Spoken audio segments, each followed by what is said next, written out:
I thought the stories about Wewe Gombel were just old village tales, until the night my cousin disappeared, and I heard a woman's voice calling my name from the trees.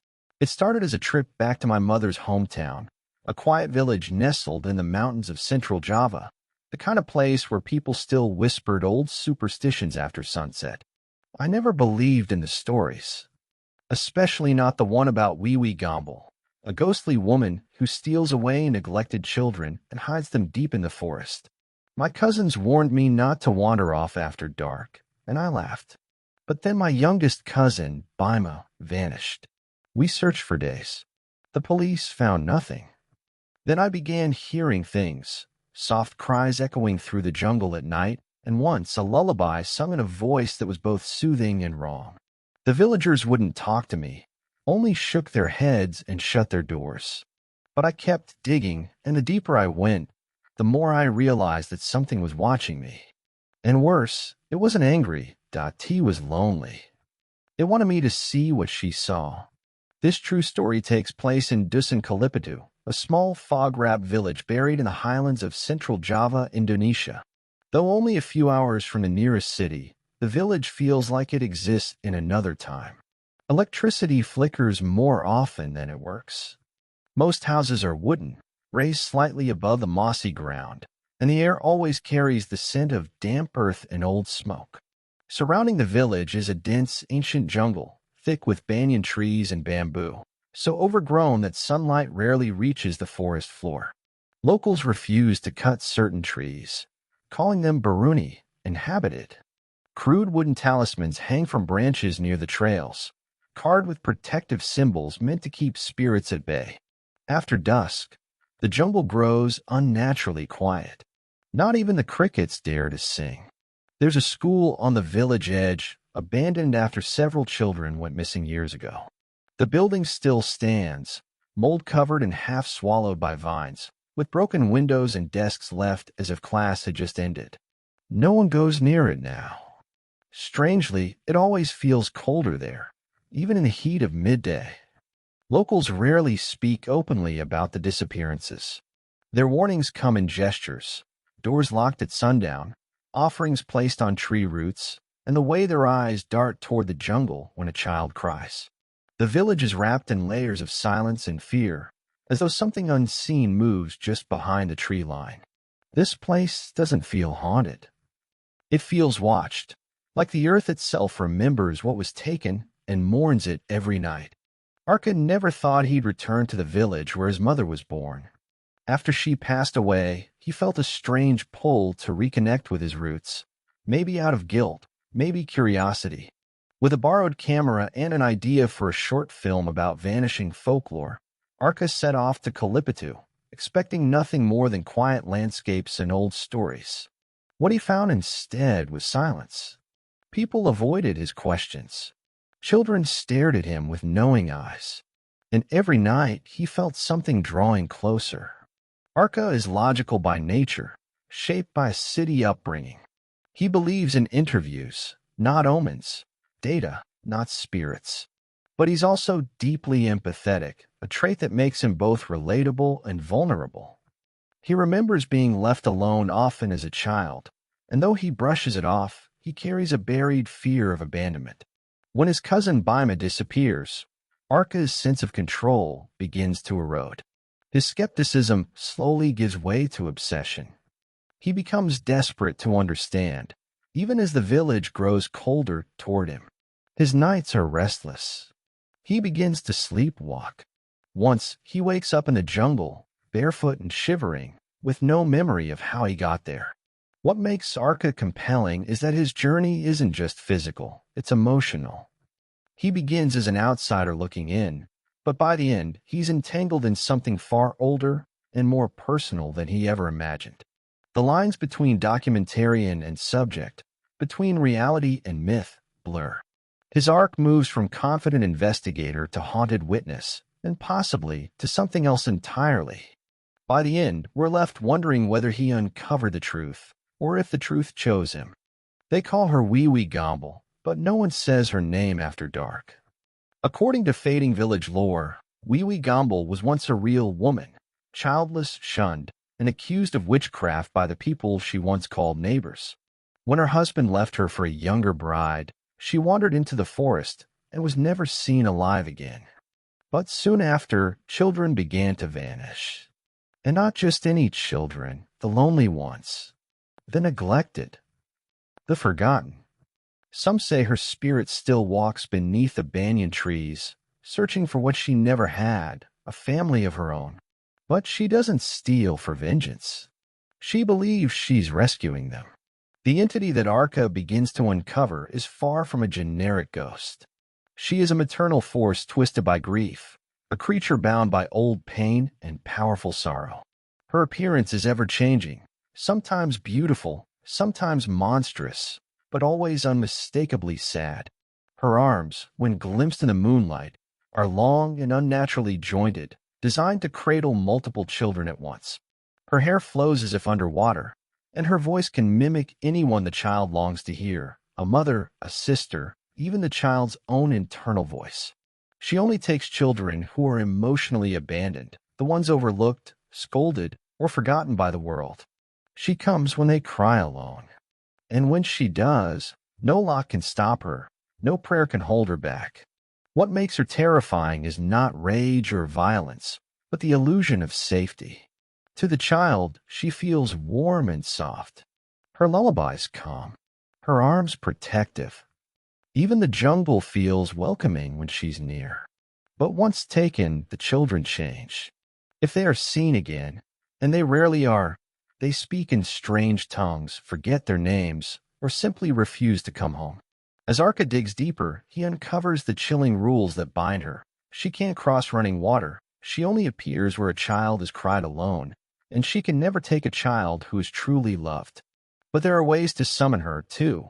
Dark rituals involving dolls, bones, or whispered songs from old Javanese folklore. And there are stories of adults who sought her out willingly. Some to find missing children, others to forget their pain. As Arca delves deeper, he begins to wonder, is Wewe Gombel truly evil? Or is she a consequence of human cruelty, a reflection of what happens when innocence is neglected long enough for the forest to take notice? What's certain is this: she doesn't come to hurt. She comes to heal, in a way only she understands. And once she's chosen you, she never forgets. The dread didn't come all at once. It arrived like a fog, creeping, silent, and impossible to shake. A week after Bima vanished, Arca begins to hear things. At first, it's only at night, a soft voice singing just beyond the edge of the jungle. It's always the same lullaby, one his late mother used to hum. He tries to record it, but the audio only captures static. He asks around, but no one else claims to hear it, except one old man who silently hands him a bundle of dried leaves and whispers, "Sleep with this or she'll call your name next." That night, Arca dreams of barefoot children staring through his window, their faces pale, mouths slightly open, but saying nothing. On the fourth day, Arca ventures deeper into the jungle, retracing Bima's last known path. He finds a small sandal caught in a root, and beside it, a crude doll made of twine and bamboo. As he reaches down, the air grows cold. The trees seem to bend inward, as if trying to listen. He snaps a photo. Later, when reviewing it, he notices something else. Behind the doll, between the trunks, is the faint shape of a tall figure crouched among the shadows. Long hair, arms that don't look human. That night, Arca wakes up outside, barefoot and shivering, with mud on his hands. A breakthrough comes when a villager's missing daughter returns, alone, dirty, and smiling. She says she was with Mama Pewdie, but she won't say where she went, or who Mama Pewdie is. Her mother weeps with joy, but the girl never hugs her. She just sits by the window, staring at the forest. Later, Arca interviews her. She tells him something chilling. She said I could stay forever, but I missed my cat, so she let me go. She said you'd come next. The next night, Arca hears scratching on his window. When he looks, nothing is there. Just 5 tiny fingerprints on the glass. Arca finds an old notebook in the abandoned school. It belonged to another outsider, a volunteer teacher from years ago. His last entry reads, "She doesn't take what's loved, but she takes what's left behind. Don't let her think you're lonely." That night, Arca receives a call. It's from Bima's number. He answers. There's only breathing, then a voice, his own, whispering, "You shouldn't have come back." From here on, Arca knows the line has been crossed. He's no longer documenting a legend. He's become part of it. In the village archives, kept inside a termite-eaten wooden cabinet near the mosque, Arca discovers a forgotten police report dated 1982. It details 3 missing children from the same village. None were ever found. Strangely, each case ended with the same official note: parents suspected of neglect. No foul play. Further digging uncovers a local legend, passed down orally, never written, about a woman named Simbok Ranti, who lived over 100 years ago. Ranti was accused of witchcraft after several neighborhood children were found sleeping in her home without explanation. She claimed the children came to her willingly because they were cold and I was warm. The villagers drove her into the jungle, and the jungle, they say, accepted her. Over time, the story morphed. Ranti became Wewe Gombel, and the forest became her cradle. Some villagers still remember the old chant once used to summon her, sung in Javanese while holding a bamboo doll under moonlight. Arca finds part of this chant scratched into a school desk inside the abandoned building, a desk with deep claw marks along its side. A local midwife tells Arca another version of the story, that Wewe Gombel does not just take children, she rehomes them to a place only she can enter. Some say it's a hidden part of the forest. Others believe it's a dreamlike realm woven from her own memories of loss. There's a pattern to the missing children, too. All of them had recently experienced emotional trauma, abuse, abandonment, loneliness. It's as if the entity doesn't just sense sadness, it feeds on it. The deeper Arca dives, the more he realizes that the villagers aren't just afraid, they're complicit. They leave offerings at the jungle's edge. They never search too hard when a child goes missing. Because they know the truth, Wewe Gombel doesn't take what's not already been given. Arca returns to the jungle one final time alone, just before midnight, guided only by the lullaby he once thought was a hallucination. He carries no camera, no recorder, nothing but Bima's favorite toy, a worn-out rubber dinosaur. He finds the spot, a clearing beneath a banyan tree, where the air grows still and the moonlight doesn't reach. Dozens of dolls hang from branches. And then she steps out. Wewe Gombel is neither hideous nor beautiful. She is empty. Her arms sway like vines, her face pale and unreadable. Around her feet, barefoot children peek from the shadows, their eyes dim, as if halfway between memory and forgetting. Arca doesn't run. He speaks gently, tells her that Bima is loved, that the village lied, that he remembers him, and he'll never stop. The forest seems to react. The wind shifts, the children stir. She pauses. Then, for the first time, she speaks. If that's true, take him. A small hand slips into Arca's. It's Bima. Thin, silent, but real. Wewe Gombel nods once. Not in anger, in sorrow.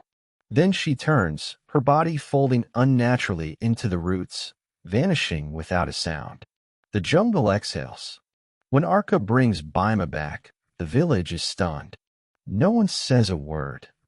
They simply lower their eyes and shut their doors.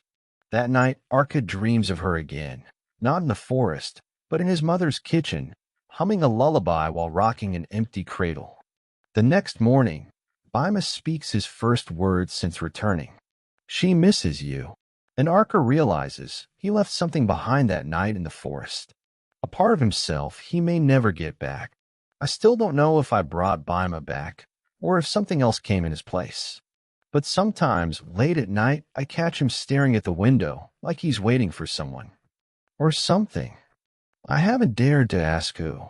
If you've ever heard of stories like this, lullabies from the trees, whispers in forgotten villages, or if something called to you once when you were alone, I want to hear your story. Drop it in the comments. Maybe we're not as alone in this as we think. And if this gave you chills, consider subscribing. I got more real stories coming.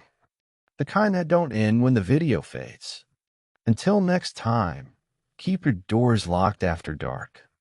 Especially if you hear someone singing your name.